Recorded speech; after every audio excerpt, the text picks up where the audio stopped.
ការដែលលុបអណ្ដូងនៅទីនេះខ្មាំងសត្រូវខ្ញុំប្រើពាក្យសរុបឲ្យជារួមបានបំផ្លាញប្រភពនៃជីវិតប្រភពនៃព្រះពរដល់កូនចៅរបស់លោកអាប់រ៉ាហាំម្សិលមិញបេសកកម្មវគ្គ2ខាងស្ដៅកោងតែយើងគួរស្ដាយមានបងប្អូនយើងរងគ្រោះដោយព្យុះម្នាក់ស្រីមេម៉ាយដែលខ្ញុំដាក់ក្នុងក្រុមបាទទីលើកនឹងវាយពិសេសប៉ើងតែអស់លីងហើយរត់អំណាចគេទៅថតទៅអីឬថាឲ្យទៅ20ម៉ឺនធ្វើចេញ20ម៉ឺនបាទតែយ៉ាងហោចណាស់គាត់បើយើងអត់សំណួរសួរថាតើយើងជាក្រុមជំនុំមានដូចឆ្លើយតបយើងជាក្រុមជំនុំយើងជាគ្រួសារនៅក្នុងព្រះអង្គមានអីឆ្លើយតបដូចគ្នាដែរកាព្យុះប្រហែល2ថ្ងៃមុននោះឯងព្យុះសម័យលើសេព្យុះកត្រាក់បាទហើយដែលថ្ងៃយប់មួយគ្នានឹងឯងគឺរោងបាយវិហារយើងនៅស្ដៅកោនហ្នឹងក៏ប៉ើងអស់ដែរបងអូនគាត់ធ្វើឡើងវិញគ្របសង្កសីគ្របអីបដល់សន់ទៅបានហូបបាយមួយពេលទៀតទៅតែគាត់ត្រូវប្រក់ឡើងវិញទៅយើងអធិដ្ឋានព្យុះសម័យឥឡូវដូចចំណាននេះគាត់ធ្លាប់ទៅចកាអញ្ចឹងមិនគាត់ដឹងថាព្យុះកត្រាក់ហ្នឹងវាមិនខ្យល់កត្រាក់ហ្នឹងមិនចូលវិញធម្មតាទៅដួលឡើងកដាលចកា10 20ដើមអញ្ចឹងទៅឆ្ងល់ទេមកព្យុះមិននៅកដាលចកា10 20ដើមហ្នឹងនេះខ្យល់កន្ត្រាក់ដែលយើងថាខ្យល់កន្ត្រាក់ដូច្នេះហើយយើងជួយអធិដ្ឋានអរគុណគ្រូហូននាំអធិដ្ឋានអធិដ្ឋានសម្រាប់ប្រជាជាតិយើងអធិដ្ឋានសម្រាប់ក្រុមជំនុំអធិដ្ឋានសកលលោកពិភពលោកសម័យបច្ចុប្បន្នមិនស្រួលទេពិភពលោកសម័យបច្ចុប្បន្នកំពុងតែទាញឲ្យយើងមានកង្វល់ហើយកង្វល់នេះធ្វើឲ្យយើងភ្លេចព្រះអង្គបាត់សេចក្តីជំនឿបាត់ការទុកចិត្តពិភពលោកយើងរាល់ថ្ងៃនេះធ្វើឲ្យយើងជ្រួលច្របល់ខ្ញុំអរគុណព្រះអង្គមានឱកាសសួរសុខទុក្ខបងប្អូនបានលើកទឹកចិត្តបងប្អូនយ៉ាងហោចណាស់ប្រើពាក្យយ៉ាងហោចឲ្យបងប្អូនបានយើងហៅថាភ្ញាក់ដឹងខ្លួនខ្លះត្រៀមទប់ទល់នៅស្ថានភាពចុងក្រោយខ្លះពីព្រោះស្ថានភាពវាអត់ស្រួលដូចយើងគិតបងប្អូនយើងខ្លះក៏ហ៊ុនអត្ថាអំពីសេដ្ឋកិច្ចដំណាំលាក់នឹងលាក់បងប្អូនយើងខ្លះយើងខ្ញុំថាសើចក៏បានក៏យកមកឃើញបង្ហោះ Facebook ឃើញថៃយកទៅរ៉េនយកដល់សភាដល់អីណាលក់មិនដាច់គឺទៅរ៉េនលក់មិនដាច់នេះទីទៀតក៏ដល់ខ្មែរដែរឆ្នាំពីឆ្នាំទៀតដឹងទៅលក់ឯណាទេបើចិត្តបន្តិចព្រោះសំបីតែយើងដំណាំមានបៃលិនតិចមួយចិនពេលខ្លះទិញពេលខ្លះអត់ចាល់ទីផ្សារហ្នឹងតិចមួយហ្នឹងសិលមិញបងប្អូននៅខាងព្រៃវែងខាងស្ដៅកោងខាងព្រៃវែងគាត់ថាលោកគ្រូឆ្នាំនេះអត់ធ្វើស្រូវទេខ្ញុំថាបើធ្វើស្រូវបានទេហូបគាត់ថាស្រូវថោកពេកធ្វើរួចដើមមើលទៅមានសំលុយទិញកោហូបខ្ញុំថាបើទិញកោហូបគ្រប់គ្នាកោឡើងថ្លៃវិញទៅធ្វើទៅបានទុកហូបទៅបើធ្វើពូជល្អបន្តិចខ្ញុំជួយទិញហូបពួកខ្ញុំអ្នកអំពេញពួកខ្ញុំអ្នកអំពេញអត់មានស្រស់ហូបទេមានតែលុយទិញធ្វើមិនរួចលោកគ្រូអត់រួចខ្លួនទេបាទអានេះដែលជាសម័យកាលមួយដ៏ពិបាកការសម្រេចចិត្តពាក្យចាស់លោកថាម៉េចធ្វើស្រែខុសមួយឆ្នាំត្រូវមួយឆ្នាំចុះបើក៏អត់ធ្វើបានអីត្រូវបើក៏អត់ធ្វើស្រែបានអីត្រូវ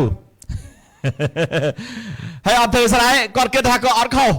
តែបង្កឡើងថ្លៃវាបានទេហូបខ្ញុំសួរពួកគាត់ថាបានទេហូបលោកគ្រូនិយាយនឹងត្រូវមួយយ៉ាងបាទពេលខ្លះយើងបានទៅលើកទឹកចិត្តបំផុសគាត់គិតពិចារណាពេលខ្លះគាត់គិតខ្លីសេដ្ឋកិច្ចវាមិនទៀងបើយើងមិនធ្វើវាទៅជាខ្វះបើយើងធ្វើទៅជាលើសហើយបើអត់ធ្វើសួរធ្វើអីខ្ញុំសួរពួកគាត់ថាធ្វើអីបើអត់ធ្វើអ្នកព្រៃវែងធ្វើអីខ្ញុំថាអ្នកព្រៃវែងទួស្គាល់ថាខ្លួនឯងខ្ជិលល្អអត់ដំបូងក៏អត់ទួស្គាល់ខ្ញុំថាចុះខែ5នឹងធ្វើអីពលកម្មមកនេះធ្វើអីមួយថ្ងៃទៅមួយថ្ងៃនេះ ហើយខ្ញុំជីឡានមើលផ្ទះបងប្អូនគ្រប់ផ្ទះសឹងតែមានដងទឹកគ្រប់ផ្ទះដងទឹកណាព្រៃវែងជាខេត្តមួយឬស្វាយរៀងជាខេត្តមួយតាមពិតមានពោខាងទឹកឲ្យតែជីដល់កញ្ចេញ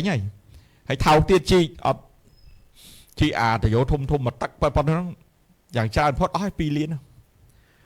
សាក់ទៅខាងបែកខាងលិចមើលបុកសិ2000ណាបាទអត់ចេញទៀតខ្ញុំសួរធ្វើអីខែប្រាំងតែឥឡូវនឹងធ្វើអីអត់តភ្លាមផងដល់ដៃហូរជប់ក្រោមមានអីហ្នឹងអីអត់ធ្វើអីយើងទៅប្រកបគ្នាគាត់នៅខ្វះជីសក្តិបន្តិចគាត់ចេញម៉ូតូប្រុយទៅទិញខ្ញុំថាហ្នឹងឯងទេថាខ្ជិលទៀតនៅជុំវិញផ្ទះវាទាំងអស់ទឹកសម័យឥឡូវមិនសពទៀតណាដល់កងតាក់បូមសិតម៉ូទ័រចុចខ្ញុំសួរមើលឥឡូវ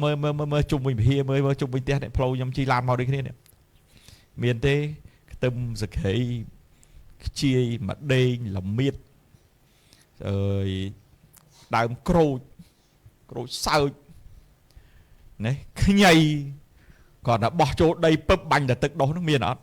អត់ផងខ្ជិលមែនអត់ខ្ជិលមែនលូបាទ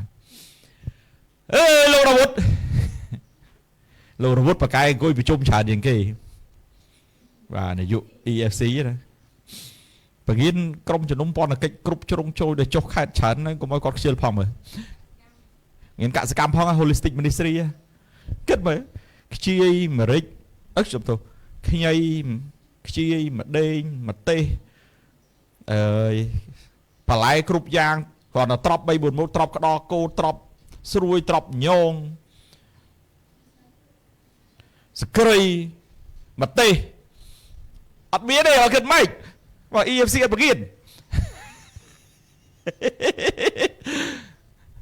គួយរៀបចំទៅយុទ្ធសាស្ត្រអត់រៀបចំយុទ្ធវិធីបង្រៀនឲ្យគេធ្វើឲ្យដាំនាំបុគ្គលិកទៅជួយដាំពួកគាត់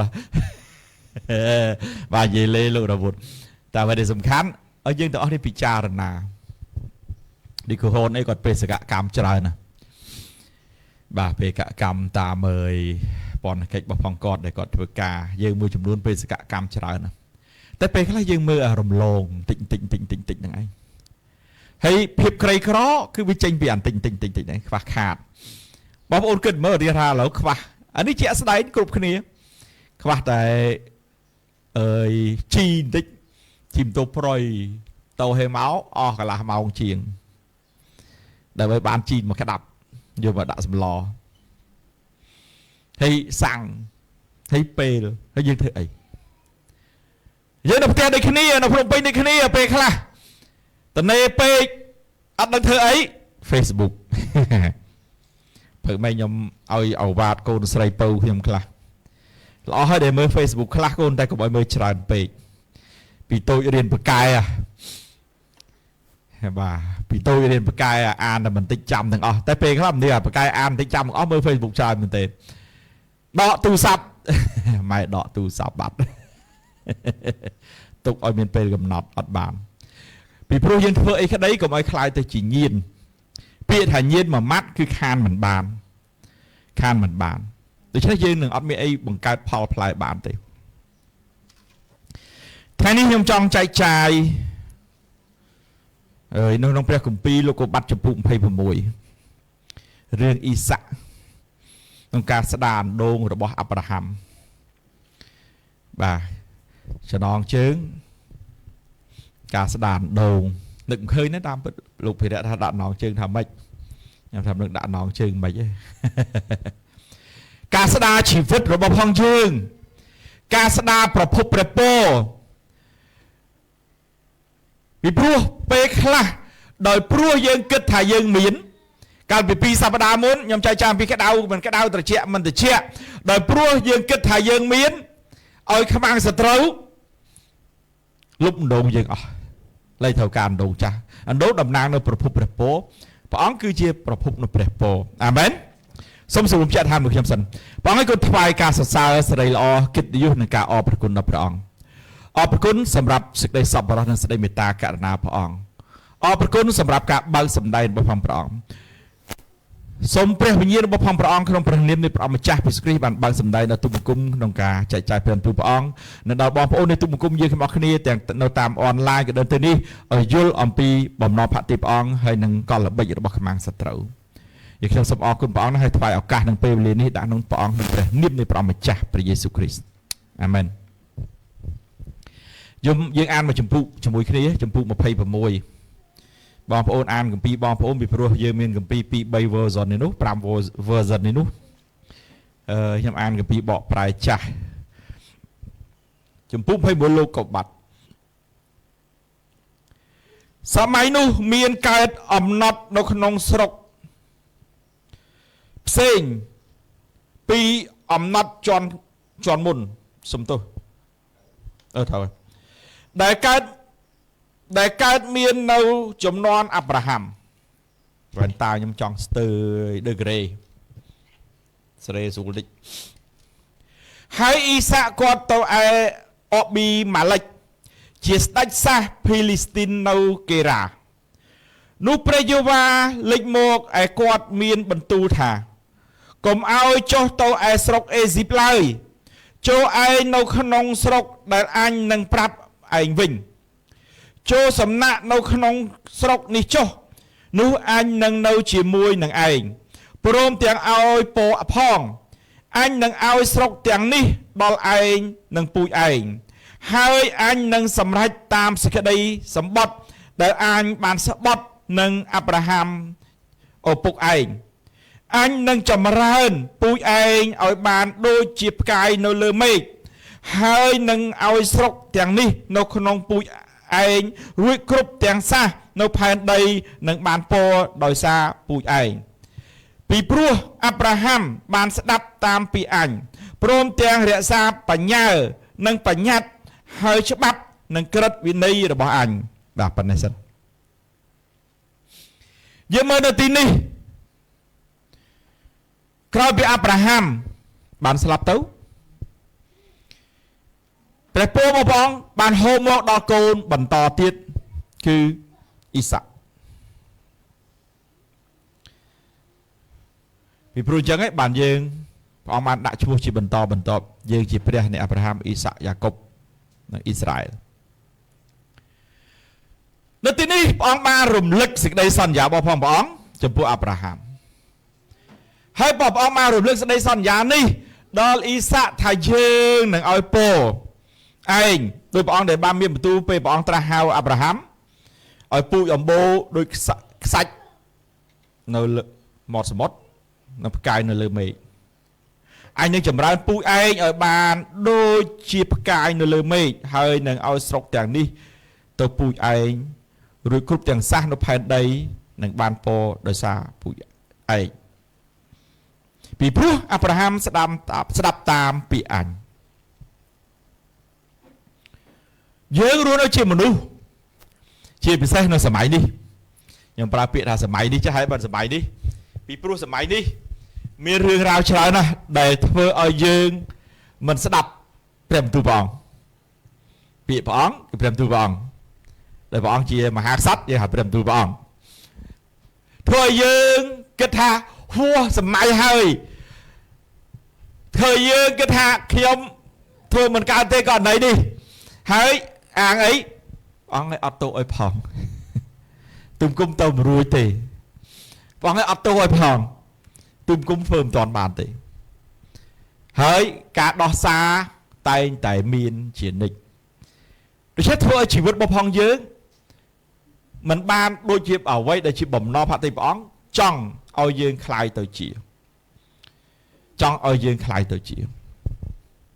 ខ្ញុំសូម្បីតែជាមួយកូនខ្ញុំដូចគ្នាដោយកូនខ្ញុំដូចទេវិនអញ្ចឹងដល់ឥឡូវនេះបើរៀនវិញម្ដងចង់ធ្វើនេះម្ដងចង់ធ្វើនោះម្ដងចង់ធ្វើនេះចាំទៅដល់មុខវិជ្ជាដល់មហាវិទ្យាល័យធ្វើមិនធ្វើទៅកុំឲ្យដូចចំណន់ខ្ញុំអូរំរូវកូនប៉ាម៉ាក់ចង់ឲ្យមានមកគ្រូសារមានដុកទ័រមួយកូនរៀនដុកទ័រទៅបាទនិយាយទៅស្មោះត្រង់ពេលខ្ញុំជាប់អាហារូបករណ៍ខ្ញុំអត់ជាប់ដុកទ័រទេខ្ញុំជាប់វិស្វករ គីមីរ៉ៃអានឹងខាងប្រេងកាតបាទដល់ខ្ញុំទៅដល់ហុងកូរីយើងស្គាល់គ្នាខាងទូតជួយដូរឲ្យបាទទូតជួយដូរឲ្យហេតុអីធ្វើដុកទ័របំពេញបំណងឪពុកម្ដាយតែបើថាស្រឡាញ់មកអត់ទេតាមពិតខ្ញុំស្រឡាញ់ច្បាប់ស្រឡាញ់អីធ្វើមេធាវីកាត់ក្តីលាត់ឡើយយើងមើលនៅទីនេះអាប់រ៉ាហាំបានរក្សាបញ្ញានិងបញ្ញត្តិអ្វីដែលព្រះអង្គផ្ដាំផ្ញើអាប់រ៉ាហាំបានធ្វើដូចល្អប្រសើរឲ្យព្រះអង្គគប់ព្រះតីអាប់រ៉ាហាំមានសេចក្តីជំនឿយ៉ាងមុតមមនៅលើព្រះអង្គហើយព្រះពរនេះបានហូរដល់អ៊ីសាក់ណាព្រះពរនេះបានហូរដល់អ៊ីសាក់ខ្ញុំមិនជាអ្វីតែខ្ញុំសម្រាប់គ្រួសារខ្ញុំហើយខ្ញុំជឿថាបងប្អូនអរគ្នាភាគច្រើននៅទីនេះដូចគ្នាជាមនុស្សចំនួនទី1ដែលជឿលើព្រះយេស៊ូវពីព្រោះគ្រួសារយើងពីមុនមកសិតតែជឿព្រះដតីដូចគ្នាហើយខ្ញុំហើយនឹងប្រពន្ធតែងតែព្យាយាមហើយនឹងគិតថាសូមឲ្យសេចក្តីជំនឿរបស់ផងយើងដែលជាសេចក្តីជំនឿជាន់ទី1នេះបានពោលទៅដល់កូនដល់ចៅជាបន្តទៅទៀតហើយខ្ញុំគិតថាបងប្អូនដូចគ្នាតែធ្វើមិនបានពោលគឺយើងត្រូវព្យាយាមរក្សាបញ្ញាព្យាយាមរក្សាបញ្ញត្តិព្យាយាមស្ដាប់អ្វីដែលព្រះអង្គចង់ឲ្យយើងធ្វើការព្យាយាមនេះមិនស្រួលទេបងប្អូនអត់ស្រួលទេជាពិសេសនៅសម័យនេះមានរឿងចង់អូសទាញជាច្រើនមជ្ឈដ្ឋាននៅជុំវិញយើងអូសទាញយើងជាច្រើនថ្ងៃសុក្រឈប់សម្រាកទិវាពលកម្មអន្តរជាតិមួយឧសភាផងទិវាពិសាខបូជាផងជន់គ្នាខ្ញុំសួរពុនខ្ញុំឲ្យកូនចង់ដើរទៅណាអត់ប៉ានៅផ្ទះពុនខ្ញុំថាបាច់ទេកូនហ្នឹងបាច់ទេអត់អីតែដើរអស់លុយទៀតណានឹកឃើញរឿងអស់លុយជាពិសេសពុនខ្ញុំថាចឹងល្អហើយទុកលុយបងពេសកកម្មវិញទៅបាទទុកបងបកកម្មវិញទៅក៏នៅផ្ទះទៅថ្ងៃសៅរ៍ឡើង9លានណាទៅកូនប្រពន្ធគឺទៅវល់រៀងអូន100គីឡូទៅបងបើក385គីឡូពុនខ្ញុំថាបងតំណែងហ្នឹងបងបើក385គីឡូដល់ប៉ៃលិនតែម្នាក់ឯងហ្នឹង100គីឡូនេះភូមិរហូតចិត្តប្រកៅព្យាយាមធ្វើអ្វីដែលព្រះអង្គហៅយើងធ្វើឲ្យតែពេលខ្លះយើងមិនបានធ្វើល្អយើងជាមនុស្សយើងធ្វើអត់បានល្អទេក្រហនក៏ដូចខ្ញុំកាលនៅលីវអត់មានប្រពន្ធហើយនឹងកូនទាយងាយញ៉ៃមែនទេនេះដល់ពេលមានប្រពន្ធហើយមានកូនទាយងាយញ៉ៃបោចសក់ទៀតតំសួលតើបានទេប៉ាសុំដើរលេខប៉ាស្រីនេះដឹកសមុទ្រទៅញឹកទៀតមិនបាទងាកដឹកសមុទ្រសាកថ្មជីវិតអរគុណព្រះអង្គចាំបង្កើតក្រុមជំនុំ2 4 10នៅសមុទ្រទុកក្រោតឲ្យស្រីនេះទៅសួរសុខទុក្ខមកជួរនៅប្រហែល100គីឡូដែរតាតាំងពីកោះកុងមកធ្លាក់មកកំពង់សោមធ្លាក់មករៀមធ្លាក់មកកពតអីចឹងទៅមេគ្រូហ៊ុនយ៉ាមកដល់2033លោករវុធរៀបចំយុទ្ធសាស្ត្រទៅមិនឲ្យមានក្រុមជំនុំជួរសមុទ្រច្រើនទេយើងបាទដូច្នេះអ្វីដែលសំខាន់សម្រាប់យើងដែលជាមនុស្សចំនួនទី1ក្តីចំនួនទី2ក្តីជាកូនក្តីអ្វីកន្លែងនេះខ្ញុំគ្រាន់លើកទឹកចិត្តព្យាយាមរក្សាបញ្ញាព្យាយាមរក្សាបញ្ញត្តិបញ្ញាគឺជាក្រុមជំនុំរបស់ព្រះអង្គបញ្ញត្តិគឺជាព្រះបន្ទូលរបស់ព្រះអង្គនៅក្នុងជីវិតរបស់ផងយើងដើម្បីឲ្យយើងបានប្រសើរឡើងដើម្បីឲ្យអ្នកចំនួនបានប្រសើរឡើងដើម្បីឲ្យប្រជាជាតិយើងបានប្រសើរឡើងអាមែនក្រុមជំនុំមួយខ្ញុំទៅម្សិលមិញម្នាក់ក៏រកលោកគ្រូខ្ញុំមានតែដាំសក្ខីម្ទេសខ្ញីម្ដេងតែយូរខ្ញុំធុញមួយយ៉ាងខ្ញុំទៅធុញរឿងអីធុញគេមកសុំ nhóm thắt thôi kia mà xong mình ấy tê theo tôi gọi sẽ theo áo bè tôi họ qua đâu còn bao giờ ta xong kia này vì mình thôi kia mà xong như thế này dương trời tay chia bẹp po amen chia bẹp po dương chia âm bal bảo vốn đang ở thay dương chia âm bal bảo vốn đang ở thay dương chia bẩn lứព្រះយេស៊ូវព្រះអង្គអត់បានមានបន្ទូលថាអ្នកនឹងជាពន្លឺអ្នកនឹងជាអំបិលនៃលោកីទេតែព្រះយេស៊ូវបានមានបន្ទូលថាអ្នកជាពន្លឺនៃលោកីអ្នកជាអំបិលនៃលោកីមានន័យថាយើងជាព្រះហើយយើងជាពន្លឺហើយអត់មានត្រូវការយកពន្លឺនឹងដាក់ក្រោមທາງទេដូច្នេះដែលគេមកសុំនោះល្អហើយពន្លឺហើយពីព្រោះយើងមានអ្វីជាស្អីសពរត់ដែលយើងអាចឲ្យបានអាមែនយើងសូមបានតទៀតនោះអ៊ីសាក់ក៏នៅក្នុងស្រុកកេរ៉ាហើយមនុស្សនៅស្រុកនោះគេសួរពីដំណើរប្រពន្ធគាត់នោះគាត់ប្រាប់ថាគឺជាប្អូនខ្ញុំទេបិទគាត់ខ្លាចមិនហ៊ានប្រាប់ថាជាប្រពន្ធឡើយក្រែងមនុស្សស្រុកនោះសម្លាប់គាត់ដោយព្រោះរេបេកាព្រោះនាងមានរូបស្រស់ល្អណាស់មិនរឿងធម្មតាទេអើយប្រុសទាំងឡាយលោកហួចកុំចង់យកប្រពន្ធបវរកញ្ញារេបេកានេះលើសពីបវរកញ្ញាទៀតរូបស្រស់ល្អណាស់សំបីតែស្ដេចក៏ចាប់អារម្មណ៍ដែរក្រៃលោកកុហកដូចអ៊ីសាក់ថាមិនកុហកឯតាមពេលក៏និយាយអស់បាទព្រោះប្អូនក៏មិនខុសដែរដូច្នេះរេបេការូបសម្រស់ល្អខ្លាំងសូមអានតទៀតខ8កាលគាត់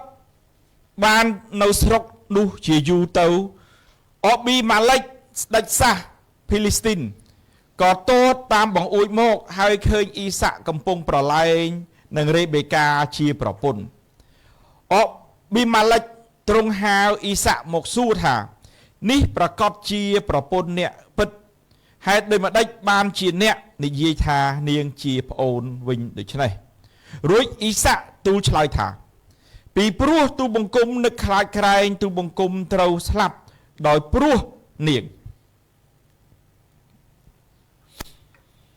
ប្រុសម្យ៉ាងហើយលោកគ្រូចំណានមានប្រពន្ធស្អាតក៏អាចស្លាប់ដោយសារប្រពន្ធដែរព្រោះគេសម្លាប់យកប្រពន្ធយើងអរគុណព្រះអង្គខ្ញុំអត់បានមានប្រពន្ធស្អាតដូច្នេះអត់ខ្លាចស្លាប់ដោយព្រោះប្រពន្ធទេប្រពន្ធស្អាតបវរកញ្ញាយើងមានតែបវរកញ្ញាជាប់ពីកាលមាន Miss Grand មាន Miss World មាន Miss Universal ណា Rebecca នេះល្អខ្លាំងណាស់ក្នុងពីប្រាប់ថាល្អខ្លាំងណាស់អីតែបានពុនស្អាតដោយ Rebecca ហ្នឹងស្រួលក៏ហក់ដូចតែអ៊ីសាក់ដូចតែគ្នាហ្នឹងខ្ញុំមានតែខ្លាំងជាងអ៊ីសាក់ជីទៅអាចិនណាមួយមកវាសម្លឹងឃើញចឹងទៅអូស្អាតចាប់ដាក់ឡាតផ្លុកបាត់ពុនមួយបាត់មកដល់ផ្ទះអូយខ្លួនឯងបានពុនមួយទៀតគ្រូហូនអ្នកថាហ្នឹងហើយអូនចម្លាញ់អរគុណព្រះអង្គដែលបានប្រពន្ធមិនមែនជាបវរកញ្ញាហើយស្អាតលើសបវរកញ្ញាមិនស្អាតលើសបវរកញ្ញារេបេកាសម្រស់ខ្លាំងហើយបាទនៅទីនេះ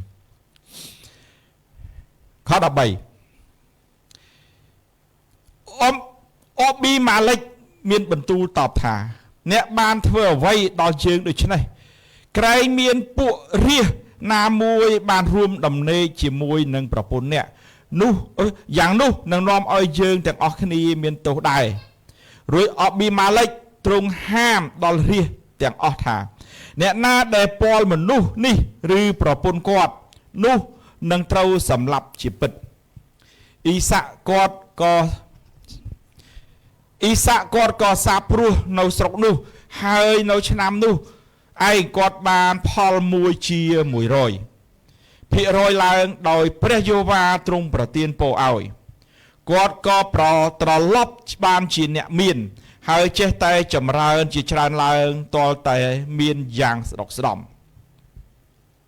គាត់មានវងឈាមអត់សំទៅគាត់មានវងឈាមវងគោហើយនឹងបាវបំរើជាច្រើនហើយពួកភីលីស្ទីនគេក៏កើតមានសេចក្តីច្រណែននឹងគាត់ហើយអណ្ដូងទាំងប៉ុន្មានដែលពួកបាវបំរើរបស់ឪពុកគាត់បានជីកពីកាលដែលនៅរស់នៅឡើយនោះពួកភីលីស្ទីនគេលុបដីពេញទាំងអស់ទៅរួច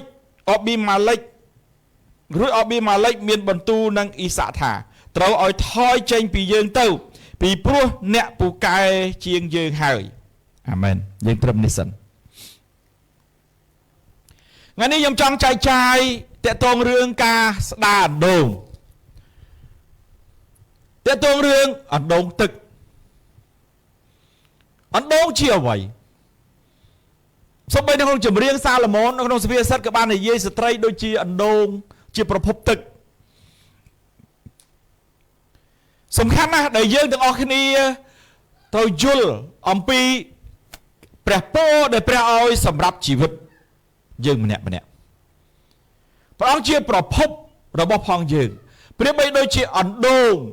ដែលជាព្រះពរដែលព្រះអង្គមានជាស្រេចដើម្បីឲ្យយើងនៅទីនេះអាប់រ៉ាហាំបានឲ្យអ្នកបម្រើរបស់ផងលោកជីកអណ្ដូងទឹកជាច្រើន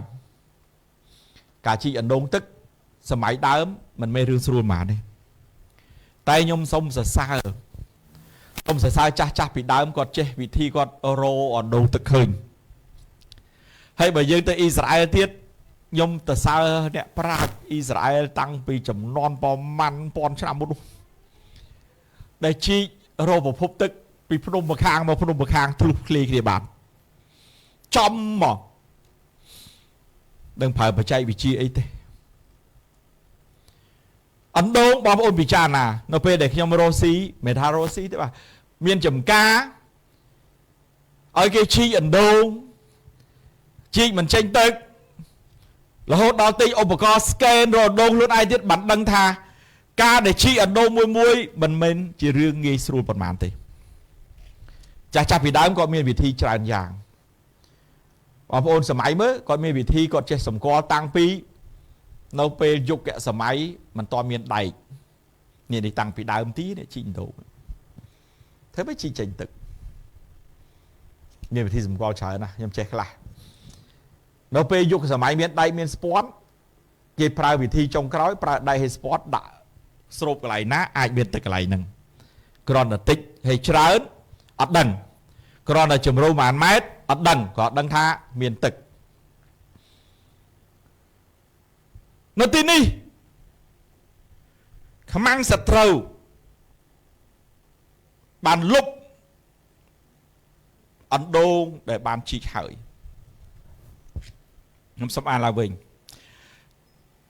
ខ14ខ15ហើយអណ្ដូងទាំងប៉ុន្មានដែលពួកបាវរបស់ឪពុកគាត់បានជីកពីកាលនៅរស់នៅឡើយនោះពួកភីលីស្ទីនគេលុបដីពេញទាំងអស់ទៅការដែលលុបអណ្ដូងនៅទីនេះ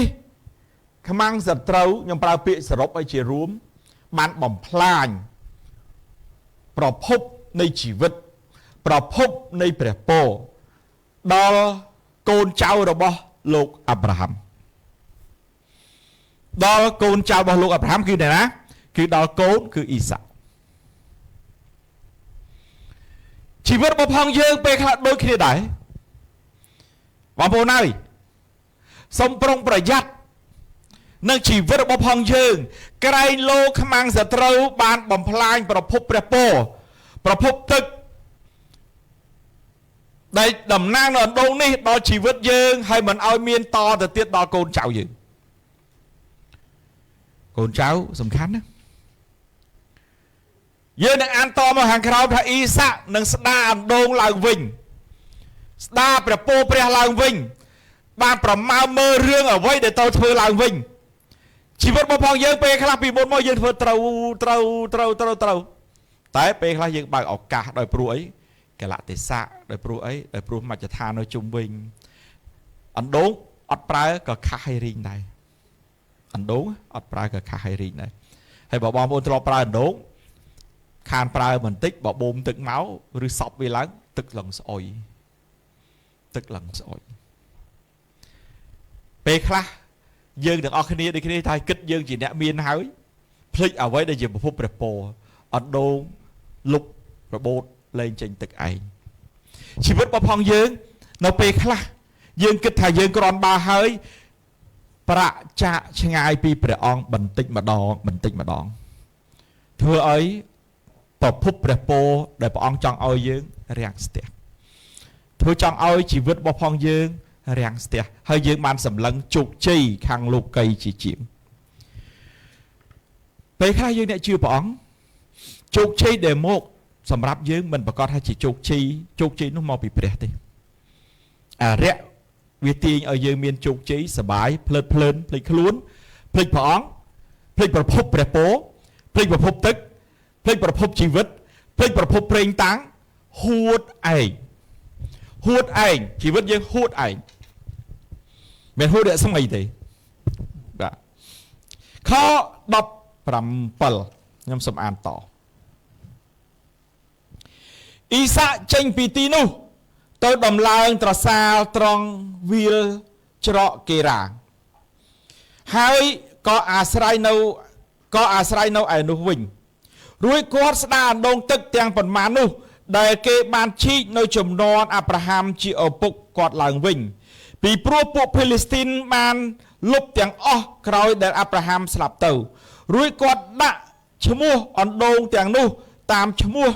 ដែលឪពុកបានដាក់មកដែរ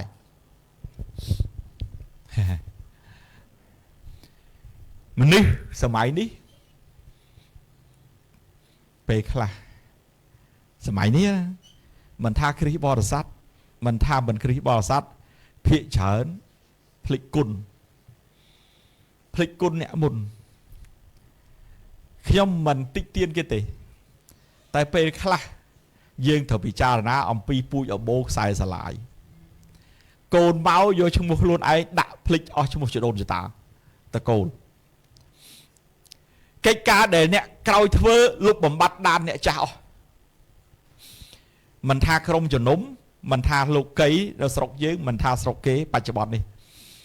ណាដាក់ឈ្មោះអីយ៉ាងទៅដូណាល់ត្រមអីយ៉ាងទៅ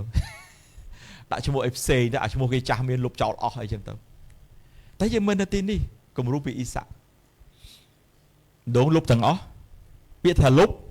គឺខូចទាំងស្រុងបងប្អូនអត់យល់រឿងគេលុបដងខូចទាំងស្រុងទេ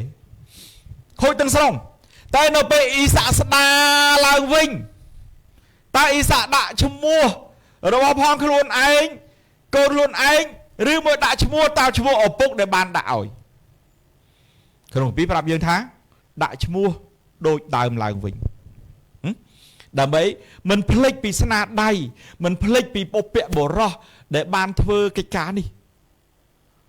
មិនភ្លេចពីអ្នកដែលខំត្រួសត្រាយផ្លូវពីចំនួនមុន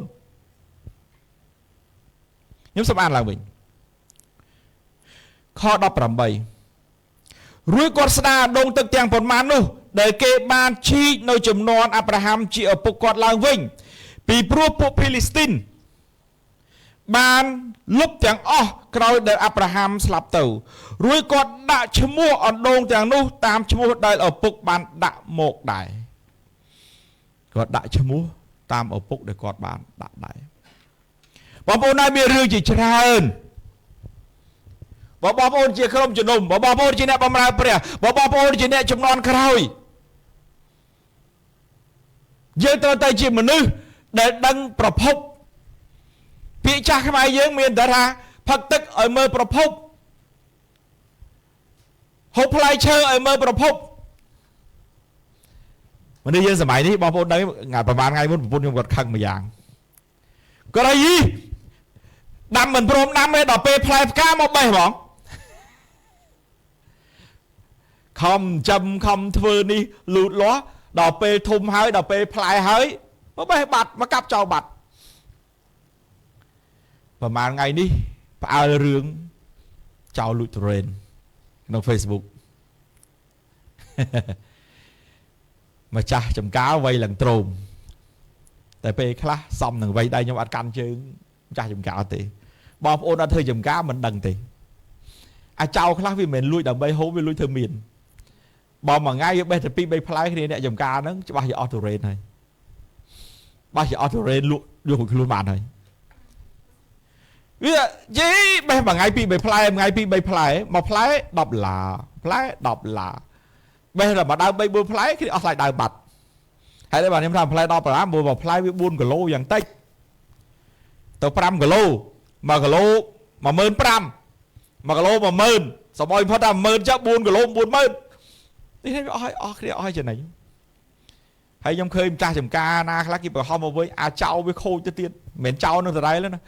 viên tờ cặp thổ rên kia bung fly cả lăng côn đó kêu ngọt thổ rên su slug bên nó ngày đấy chùm lu rồi viên cháu hay nàng nẹt càn chén cháu nàng cha chầm cá nàng nẹt càn chén cha chầm cá nó không đúng social media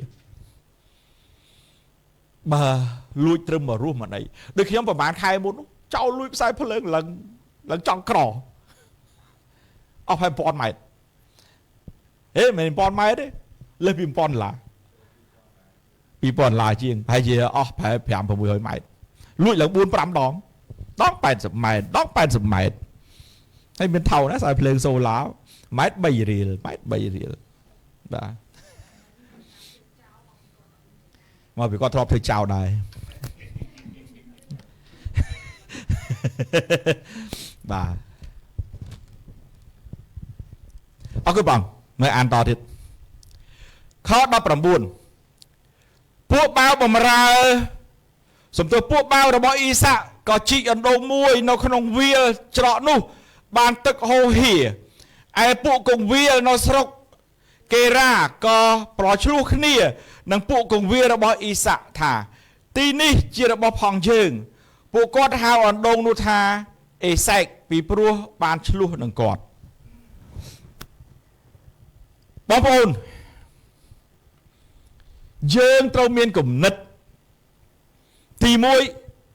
រក្សាអ្វីដែលមានហើយឲ្យមានតទៅមុខទៀតនោះគឺការស្ដារអណ្ដូងទី2យើងត្រូវមានគំនិតអ្វីដែលជាប្រភពដែលជាដូនតាដែលជាបុព្វបុរសដែលពីមនុស្សជំនាន់មុនខំប្រឹកធ្វើយើងត្រូវរក្សាស្នាដៃរបស់ពួកគាត់ពីព្រោះបើយើងមិនចេះលើកដំកើងមនុស្សយើងមិនចេះសរសើរមនុស្សយើងធ្វើមិនសរសើរព្រះបាទទី3យើងមិនត្រឹមតែរក្សាយើងត្រូវឈ្មោះឈ្មោលតទៅមុខទៀតដូចនៅទីនេះអ៊ីសាក់យ៉ាងម៉េចជីកអណ្ដូងតទៅទៀតធ្វើកិច្ចការតទៅទៀតជីវិតយើងម្នាក់យើងត្រូវតែមានការរីកលូតលាស់យើងត្រូវតែលូតលាស់យើងត្រូវតែរក្សាទុកស្នាដៃឲ្យអ្នកចំនួនក្រោយឲ្យកូនចៅចំនួនក្រោយបានប្រើបានទទួលដើម្បីជាព្រះពរសម្រាប់កូនចៅយើងចំនួនក្រោយហ្នឹងឯងជាពុកជាម្ដាយយើងត្រូវមានគំនិតបែបនេះ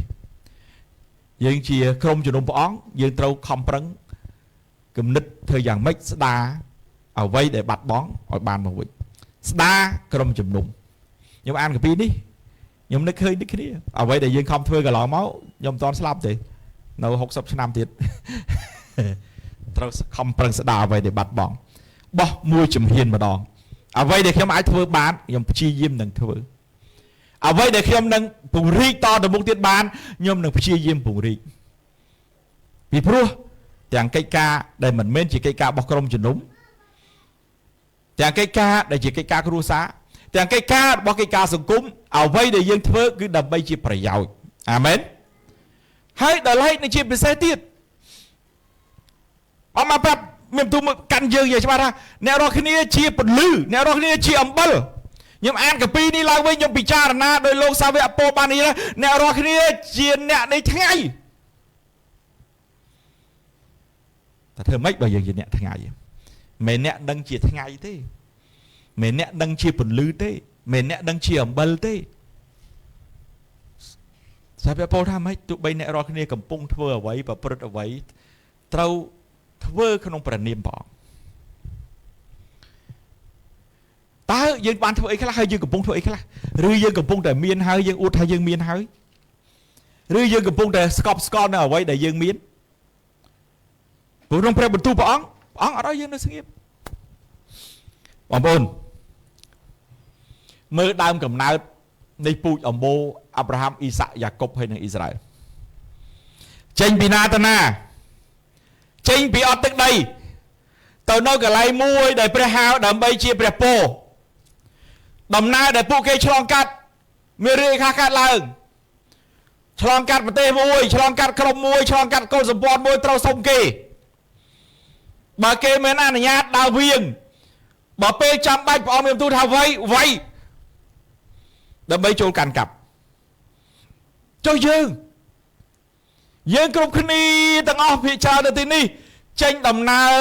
មិនមែនដែលអ្នកទទួលគេមរតកពីម៉ែអូធំដុំដែលមានគ្រប់បែបយ៉ាងតែបានព្រមព្រៀងគ្នាស្ដីជំនឿមួយព្រះអង្គបោះជំហានក្នុងស្ដីជំនឿអាមែន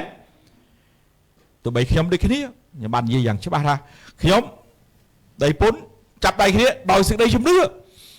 យើងបោះជំហានហើយខ្ញុំនៅតែចង់ធ្វើអ្វីដែលព្រះចង់ឲ្យខ្ញុំធ្វើអ្វីដែលព្រះប្រើខ្ញុំស្ទើរតែគ្រប់ពេលអធិដ្ឋានលើកលែងតែពេលអធិដ្ឋានខ្លីខ្ញុំតែនិយាយថាបងអើយសូមប្រើប្រាស់ដល់ទូបង្គំដល់កម្រិតដែលទ្រង់ចង់ប្រើដែលទ្រង់សពតិនឹងប្រើពីពេលខ្លះព្រះអង្គចង់ប្រើយើងដល់កម្រិតតែយើងមិនចង់ព្រះអង្គក៏មិនបង្ខំដែរខ្យល់អើយបកបំពៅខ្ញុំឲ្យចេញពេលសកកម្មមកខ្យល់បក់ហើយសំខាន់យើងប៉ើងឬយើងតោងខ្ញុំធ្លាប់និយាយតាខ្យល់បក់ហើយបើបងមានទូលហើយសំខាន់យើងតោងតសជាប់មិនព្រមទៅឬមួយក៏យើងថាអូខ្យល់នេះនៅស្ទើរណាខ្យល់នេះនៅស្ទើរ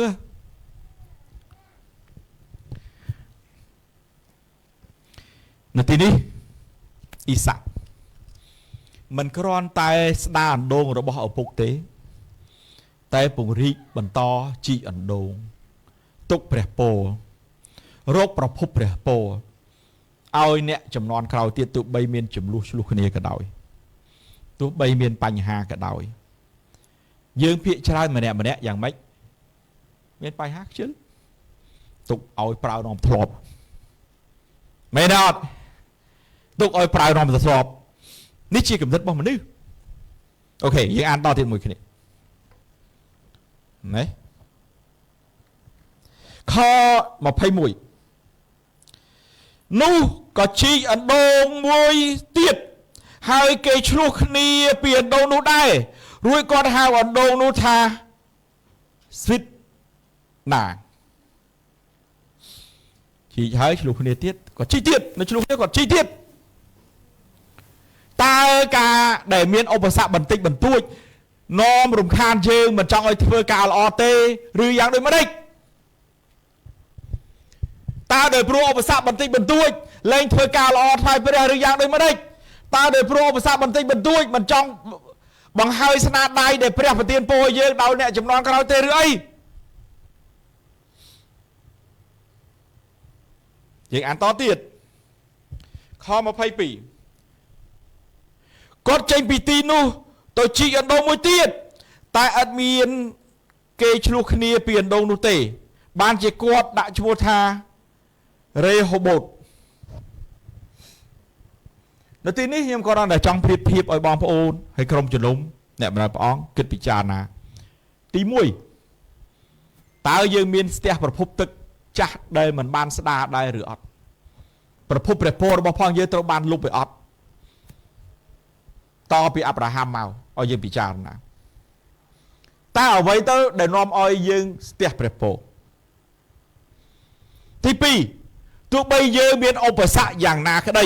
នៅក្នុងជីវិតយើងត្រូវតែបន្តធ្វើការល្អបន្សល់ទុកស្នាដៃដល់អ្នកផ្សេងទៀតក្នុងការដែលអាចទទួលផលបានពីព្រោះយើងជាមនុស្សនៃពន្លឺអាមែនអ៊ីសាក់លោកធ្វើការបន្តឲ្យបន្តទៀតប្រៀបដូចគ្នានឹងយើងដាំក្រុមជំនុំប្រៀបដូចគ្នាយើងនឹងធ្វើកិច្ចការថ្វាយព្រះតើដោយព្រោះបញ្ហាផ្ទាល់ខ្លួនតើដោយព្រោះបញ្ហាហិរញ្ញវត្ថុតើដោយព្រោះបរិយាកាសតើដោយព្រោះសម្ពាធយើងមិនចេញដើម្បីនឹងស្ដារនឹងរកប្រភពព្រះពរឲ្យអ្នកដទៃទៀតទេឬអីពីព្រោះអ្វីដែលយើងធ្វើគឺជាព្រះពរ អ្វីដែលយើងធ្វើវាគឺជាគេមរតកដល់មនុស្សចំនួនក្រោយបងប្អូនគិតមើលបើបងប្អូនធ្វើចំនួននេះលោករវុធលោកគ្រូហូត10ឆ្នាំទៀតថាបាន 5% មែនទេចោះដែលខំទាំងអស់គ្នា20ឆ្នាំទៀតបាន 5-10% ចុះអ្នកជឿព្រះអង្គតើវាមិនជាប្រពោដែលយើងសប្បាយចិត្តថាអូខ្ញុំជឿថាយើងទាំងអស់គ្នា 5-10 ឆ្នាំទៀតមិនទាន់ស្លាប់ទេ20ឆ្នាំទៀតក៏មិនទាន់ស្លាប់ទេតែមានការផ្លាស់ប្រែយ៉ាងធំនៅក្នុងស្រុកយើងតើមិនធ្វើឲ្យយើងសប្បាយចិត្តទេឬអីដែលយើងខំពីឥឡូវនេះហើយសូមដែលយើងខំនេះសូម្បីតែកូនយើងក៏មិនឲ្យរបូតទៅលោកីបាននេះកូនយើងជឿព្រះអង្គយ៉ាងល្អបាននេះវាចេញតគ្នាហ្នឹងឯងពេលខ្លះដែលយើងឃើញក្មេងៗនៅវិហារយើងដូចគ្នាញ៉ៃពេញវិហារនេះបើកូនទាំងអស់គ្នាញ៉ៃពេញវិហារនេះជាប់ជឿព្រះអង្គហើយពួកវានាំមិត្តភក្តិម្នាក់មួយម្នាក់ពីរមកទៀត10-20ឆ្នាំទៀតតើមនុស្សទៅជាយ៉ាងណានៅតាមក្រុមជំនុំនៅតាមខេត្តដូចគ្នាខ្ញុំចុះតាមខេត្ត3កន្លែងនេះយើងមានឃើញ challenge ខ្ញុំមិនរាប់ជាបញ្ហា challenge ទី1ពេលវេលារបស់ពួកគាត់បង្រៀនបើលើសពីម៉ោង10កន្លះគឺគាត់ឃ្លានបាយទី2ទោះបីយើងឲ្យគាត់សម្រាកក្តីគាត់អត់អាចនៅដល់ថ្ងៃត្រង់បានទេគាត់សុំតវ៉ាគាត់ត្រូវធ្វើនេះធ្វើនោះដូច្នេះបង្រៀនបានតែ2វគ្គឯងអាចចាប់ដើមម៉ោង8ខាងគ្រូម៉ាថាយដូចគ្នាគាត់ថាសុំម៉ោង8លោកគ្រូវគ្គក្រោយព្រោះយូរពេកគាត់នៅអត់សុខតែគាត់ចង់ទទួលព្រះបន្ទូល challenge មួយទៀតគឺបញ្ហាក្មេងវារំខានយើងបន្តិចអីបន្តិចតែយើងមានជ្រើសរើសយើងមានជំរើសបើមិនឲ្យគាត់មកស្ដាប់ព្រះបន្ទូលព្រះអង្គទេអត់មានពីណាមើលក្មេងដល់ពេលឲ្យគាត់មកស្ដាប់ព្រះបន្ទូលព្រះអង្គយើងអត់មានគ្រូកុមារបាទអត់មានកន្លែងកុមារតែដូចស្ដៅកោងឯងតាមពិតយើងមានបន្ទប់បិទទ្វារចោលមានបន្ទប់ខាងក្រោយខាងគ្រូម៉ាថាយនឹងអត់មានរោងអានេះពេលខ្លះកំសត់ដែរមេឃវានៅតែញ៉ៃអាចយើងអត់និយាយគ្នាអត់ដាប់ធ្នាប់ដូចខ្នាធំទេអានេះយើងទៅរៀបរយយើងរាប់ថាជាអី challenge នៅខាងអង្គរក៏ស្បោកក្មេងពេលខ្លះយើងខ្ញុំសុកចិត្តជ្រើសរើសឲ្យវារំខានខ្លះជាងក៏អត់មកបាទខ្ញុំសុកចិត្តជ្រើសរើសការនោះឯងយើងមើលតទៀត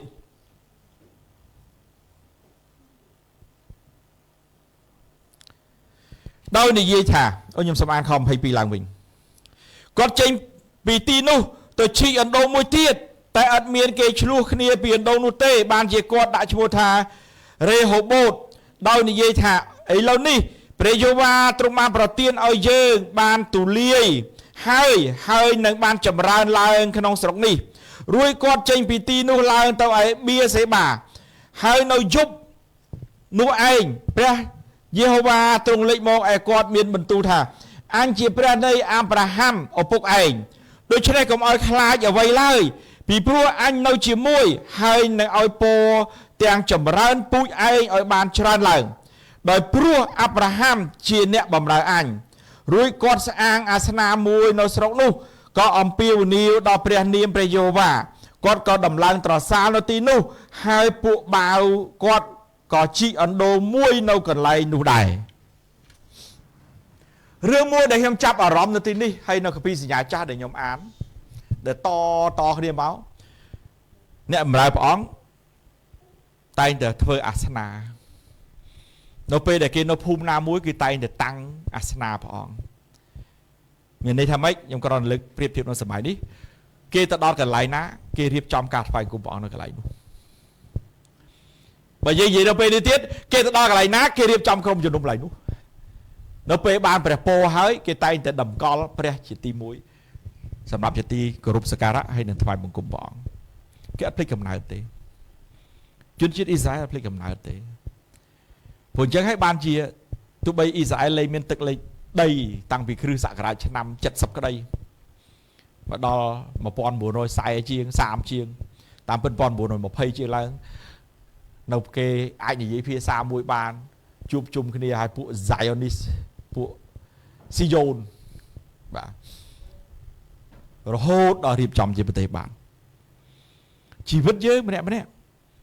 bởi dương nó thể tăng phong chỉ ti cổ rụp sạc rạ nông chỉ vật dương phong nó thể oi po dương chiến địch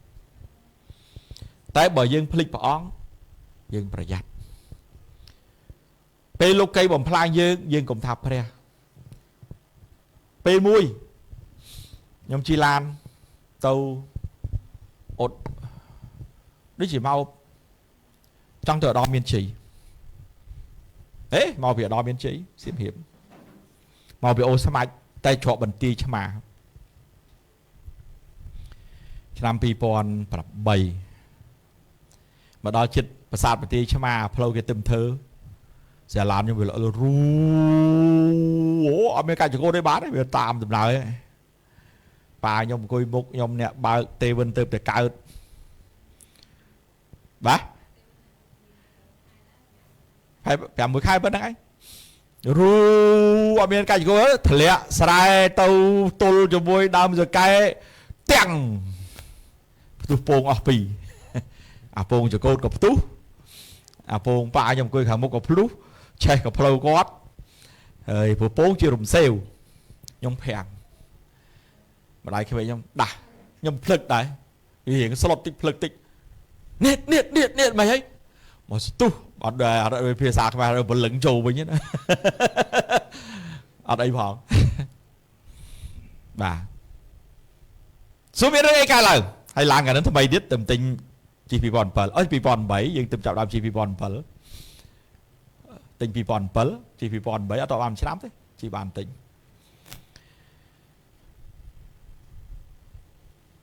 ហៅតាក់តងគូម៉ាត់ហើយគាត់នៅទីមានជ័យឡើយហៅឡានស្ទូចហៅអី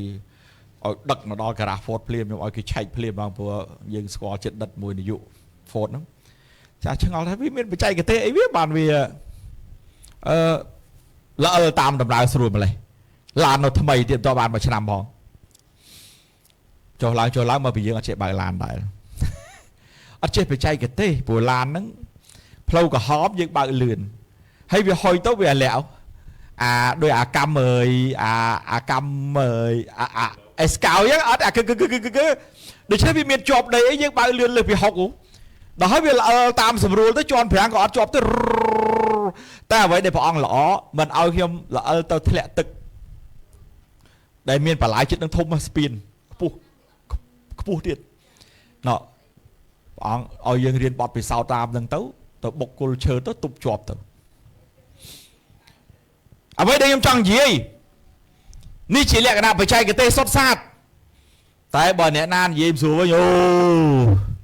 គូនេះមានបញ្ហាអីហើយព្រះអង្គវៃឲ្យខូចឡានផ្ទុះពងហ្នឹងនេះគេលោកីខ្ញុំមានទស្សនៈផ្សេងខ្ញុំថាព្រះនេះខ្ញុំល្អណាស់ព្រះអង្គឲ្យឡានថ្មីចៅឲ្យខ្ញុំព្រះអង្គមិនដែលមានផាតីណាមួយបំផ្លាញទ្រព្យរបស់ព្រះអង្គឯងព្រោះឡានហ្នឹងមិនមែនឡានខ្ញុំទេអ្វីទាំងអស់ខ្ញុំមានខ្ញុំតែនិយាយថានេះជារបស់ព្រះអង្គអ្វីដែលខ្ញុំធ្វើខ្ញុំតែនិយាយថាទោះបីនៅសល់ស្នាដៃមិនសល់ស្នាដៃតែមិនមែនសម្រាប់ខ្ញុំទេព្រោះខ្ញុំដឹងថាអ្វីនៅលើផែនដីនេះអត់ទៀងទេទោះបីក្រុមជំនុំនេះដូចគ្នាពេលខ្លះគេសួរហើយខ្ញុំអាចរៀនពី Faith Church ខ្លះក្រុមជំនុំនៅហុងគូរីសួរថាអ្នកណាអ្នកបន្តចំនួន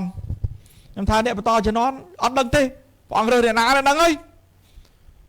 តើអត់ខ្ញុំទៅឬខ្ញុំចូលរត្រែទៅអីទៅអាហ្នឹងគេភាសាគ្នាអ្នកណាដឹកងាប់បានចាត់ចែងតាមហ្នឹងទៅពេលខ្លះរឿងខ្លះគេរៀនខ្លះគេបោះឆ្នោតតែមិនមែនគ្រប់ការបោះឆ្នោតទាំងអស់ល្អទេអ្នកណាប្រកែ lobby ប្រកែសម្របសម្រួលហ្នឹងតាក់តងអ្នកបោះលឹកណៅទាំងអស់លឹកណៅធ្លាក់ឲ្យគេហើយបាទយើងមានគេបត់ពិសោធន៍ 3-4 កន្លងមកដូចគ្នាហើយវវែងពេញហ្នឹងឯងអ្នកណាមកចត់ច្បាស់លាស់មិនប្រកាសថាជាប់ឆ្នោតទេអ្នកណាកាចមិនប្រកាសថាជាប់ឆ្នោតទេហ្នឹងគឺរត់បាទដូច្នេះអ្វីដែលសំខាន់សម្រាប់យើងត្រូវពិចារណាពីជីវិតយើងនៅតែដដែលឬយើងព្យាយាមបង្កើតផលយើងព្យាយាមជីកអណ្ដូងឲ្យមនុស្សដទៃប្រើផងឲ្យពោដល់អ្នកដទៃផងអ្នកខ្លះសម័យនេះអាត្មានិយមហើយបានខ្ញុំនិយាយអញ្ចឹងនៅពេល គ្រួសារនៃព្រះឬសមាជិកណាមួយទទួលការវិបត្តិដោយប្រការណាមួយអត់បានចេះជួយគ្នាទេតែបើផ្ដល់ដំណឹងឲ្យគ្នាយើងយ៉ាងហោចណាស់ក៏បានអាឋានឲ្យគ្នាដែរដូចស្ត្រីមេម៉ាយដែលគាត់ខ្យល់គួចអស់ផ្ទះលីងខ្ញុំនិយាយលេងនិយាយមែនហើយបងអូនខ្ញុំថាតាមពិតព្រះអង្គអាចមិនមែនថាមិនអាចទេគ្មានអ្វីដែលពិបាកសម្រាប់ព្រះអង្គទេឲ្យអាខ្យល់កត្រាក់នឹងផុតពីផ្ទះយើងបានឲ្យអាខ្យល់កត្រាក់ផុតពីរោងបាយស្ដៅកោងបានតែពេលខ្លះព្រះអង្គចង់ធ្វើកិច្ចការមួយយើងម្នាក់ជាក្រុមជំនុំព្រះអង្គចេះធ្វើការល្អឲ្យអត់បើក្រុមជំនុំព្រះអង្គមានបញ្ហានឹងកើតឡើងយើងចេះជួយគ្នាអត់នៅវិហារ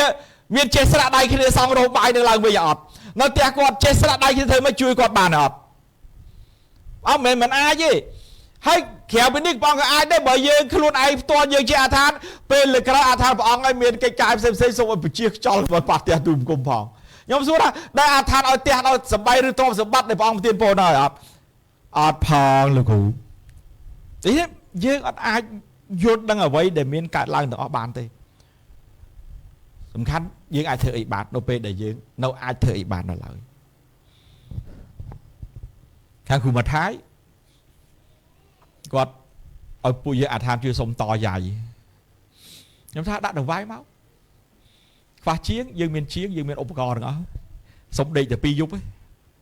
ខ្ញុំតយាយគ្រូហូនឃើញអាចឃើញនៅជ្រោយប្រទេសវាយាយធំខ្ញុំធ្វើតែមួយថ្ងៃកន្លះតែពេលខ្លះយើងអាចធ្វើកើតពេលខ្លះយើងអាចជួយកើតតែគេអត់ផ្ដល់ឱកាសឲ្យជួយឬយើងមិនព្រមផ្ដល់ឱកាសឲ្យយើងជួយឬយើងទៅជួយគេនៅទីនេះថ្ងៃនេះខ្ញុំគ្រាន់តែចង់ចែកចាយឲ្យយើងពិចារណាស្ដារអ្វីដែលបាត់បង់ដោយអត់ដូងដែលត្រូវបានខ្មាំងសត្រូវបំផ្លាញដូចជាកិច្ចការឬព្រះពរដែលខ្មាំងសត្រូវបានបំផ្លាញដល់គ្រួសារយើងហើយមិនតែប៉ុណ្ណោះយើងនៅតែបន្តធ្វើការល្អការងារព្រះ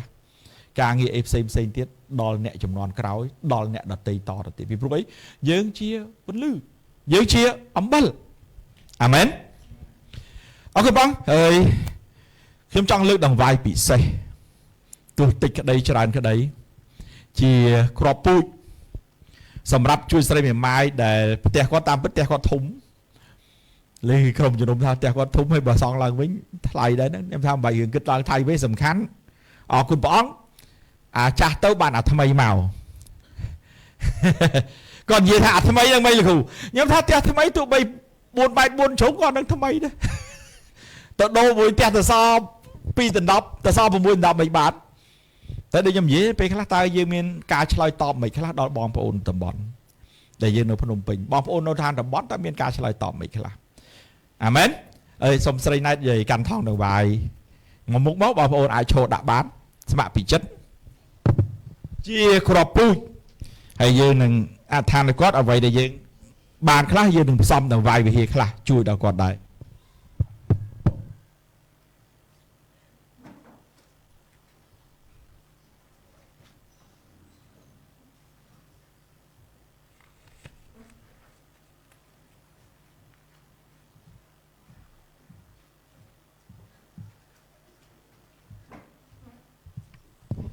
អរគុណបងសូមយើងបានក្រោកឈរទាំងអស់គ្នាឡើង